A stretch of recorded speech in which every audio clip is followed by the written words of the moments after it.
Hey all, I know, it's been a while. It's been about, now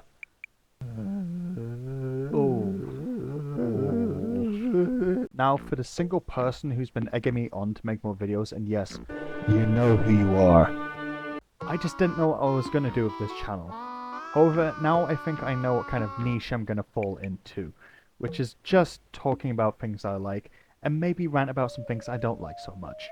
So with that being said, hope you enjoyed the video, and hopefully I'll see you on the next one. So long as it doesn't take another year to get there. Hello, everyone. I'm Quackhouse, currently reminiscing on my days as a youngin. If there's one thing you should know about yours truly, I love myself a first-person shooter. Love me bullets, love me lasers, love me big fucking guns. Starting with Call of Duty Black Ops in 2010, I was hooked. Since the days of my youth, I've branched out. Role-playing games, open-world games, hack and slash. I think you get the idea. And there's a reason I've been game hopping. I once adored Call of Duty, buying every game on release, but it has been dropping the ball for the past 5 years and hasn't been able to pick it up since. Now, that's down to a lot of things. You've got the ridiculous monetization nowadays, the lack of difference between games or otherwise identity.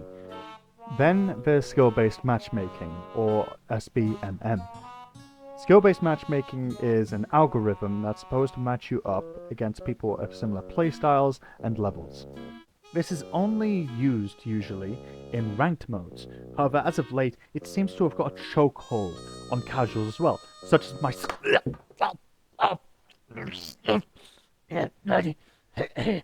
You want money, right? Take it. Take the money. Okay.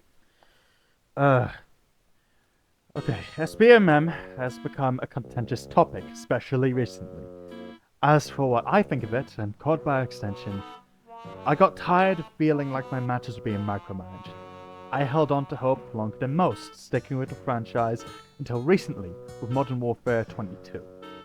So, I didn't buy the latest installment. It felt inorganic in a game that already felt like it was designed by committee, making sure every little tick box was checked, squeezing every penny out of their customers. And so I started trying other games. Wolfenstein and Doom filled the role for a bombastic campaign. Skull Ritual and Darktide scratched the itch the rounds of zombies used to fill. And yet, even with all that, there was still a hole that couldn't be filled.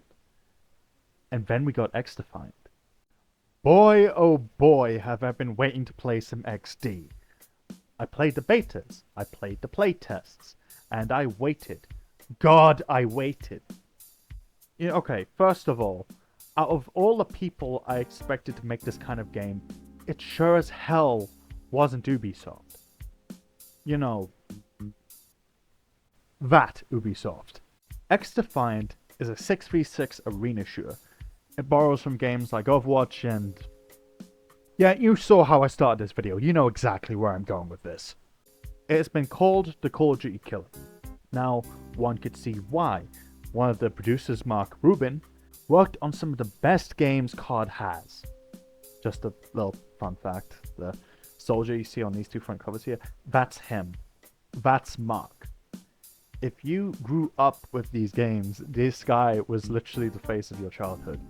I don't know, I just thought that was a little neat tidbit. Okay, so now we can actually start talking about the game that's currently on the thumbnail and in the title card. So, what does it do well? Well, for one, it doesn't step on the shoes of any property in particular.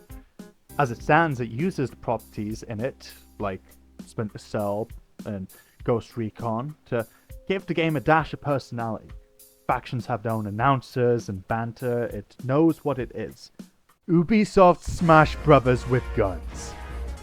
So it doesn't need to take itself too seriously, no clashing with an otherwise grittier tone. Matter of fact, let's talk more about those factions. Each faction in the game has abilities that work best for certain styles of play. Each faction also has an ultimate which charges up with kills and objective score. Now, I'm going to go over each of these factions as briefly as possible. I'm not going to be delving into statistics or passive bonuses. I'm just going over the straight abilities of each group. I mean, I'm going to be honest with you. FaZe Clan, I am not. Look at these stats. I am no pro by any means. Now we've gotten that out of the way, let's have a look at them.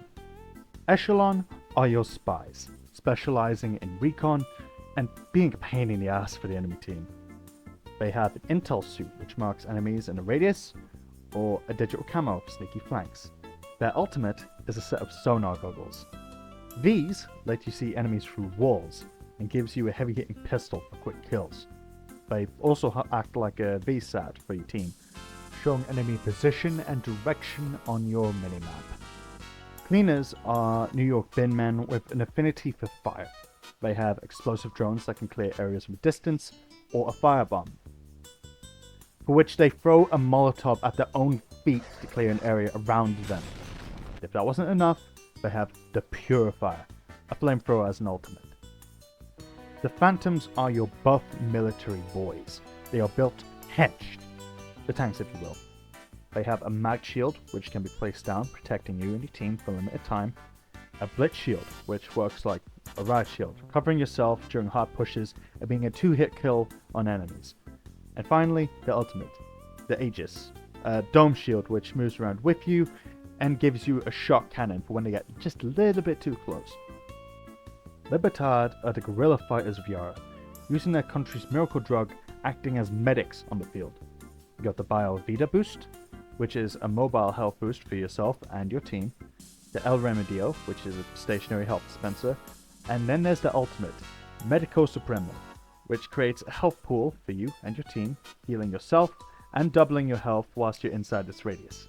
DedSec are hackers that use power of 1s and 0s to make life difficult for the enemy team, already making them way more useful than the ones in Team Fortress 2. Hijack gives them the ability to use enemy abilities against them, whereas the Spiderbot is a cute little robot face hugger taser that tracks down enemies and stuns them for a period of time, whereas their ultimate Lockout disrupts the enemy's abilities, ultimates, and their minimap. This is a summary of all 5 factions in the game, not including the passive bonuses or counters. As said, I'll save that for someone with a bit more experience than I do. It also helps that each of the maps you fight on can look stunning. Granted, the game's not a graphical powerhouse by any means, but it varies up the locations. You got a western movie set, a playful tech campus, a coastal village along with ancient ruins, a sports arena, a devastated Liberty Island, the wreck of Air Force One.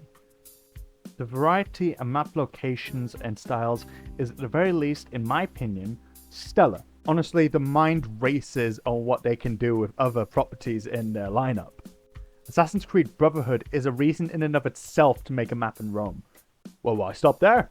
What about a Pirate Cove based on Black Flag? Pulling from properties that have already been messed around with a bit. I mean, you already have the Phantoms from Ghost Recon, why not some Ghost Recon locations? Like Aroa from Ghost Recon Breakpoint, or what about Bolivia from... okay, maybe that's not such a good idea. Point is, the art team did a stellar job bringing these maps to this new game, and I do look forward to seeing what else they can bring to the table. Now, we get to the elephant in the room.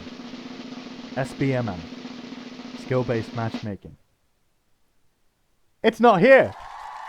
There's no visible hand deciding your fate for each game. You just get paired up with everyone and anyone.